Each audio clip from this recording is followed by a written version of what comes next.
Brad Williams, Excel Prime, texts. Our next two sections of this tutorial are going to be text and text extracts. This first section, there's probably 6 or 7 examples. They're straightforward. It's the text extract that's going to test you, because text is just a bloody nightmare. Excel introduced last year or 2 years ago, a couple new tools that will help. Excel is a calculator.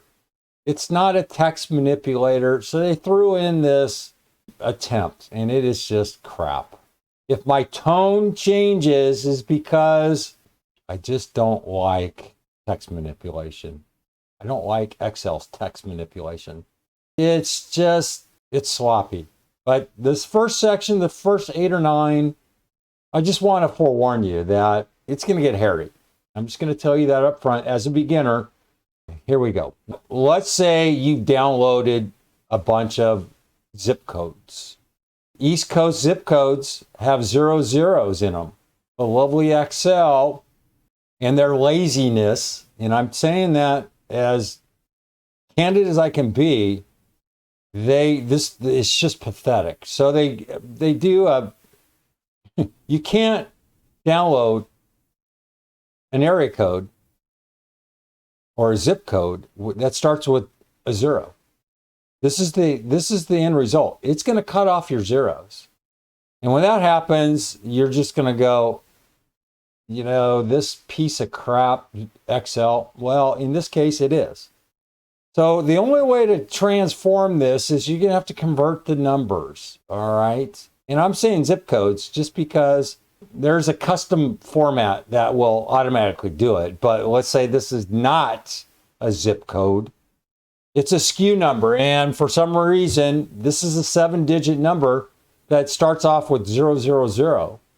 You're going to have to go in and you're going to have to use one of the tools. On your right is what I'm going to bitch about. The only way to transform this is to use the text B5000. The text tool. It is a function within Excel that will allow you to modify, in other words, fix this data permanently. But here's the problem. It's now a text. And sometimes when you're trying to add text to other numbers, it doesn't work. I'm not going to say it interferes all the time, but it can.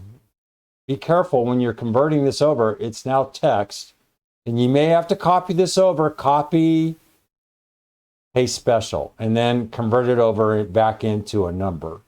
You can also take B5, and if it's a zip code, you can go in and there's a zip code format. Control 1, we have to go to special. And then you hit zip code.